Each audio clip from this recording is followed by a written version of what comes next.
ایک عیسائی مسلمان دونوں جھگڑا کر رہے ہیں، غوث اعظم گزر رہے ہیں، جھگڑا ہو رہا ہے۔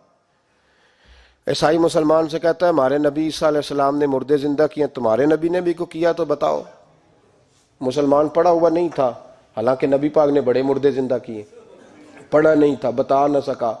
غوث اعظم کے کان میں آواز گئی تو جا کے عیسائی کا بازو پکڑ کے جھنجھوڑا، فرمانے لگے کیا کہا تم نے؟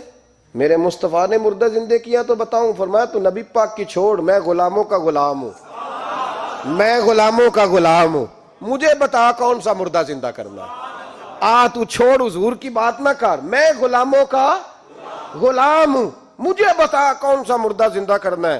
پرانی قبر پہ لے گیا، کہنے لگا جی اگر نہ ہوا تو؟ غوث اعظم فرمانے لگے جو تو کہے گا وہ میں کروں گا۔ تو کہنے لگے اگر ہو گیا تو؟ اگر تو غوث اعظم کہنے لگے نہ میرے خانقاہ پہ جھاڑو دینا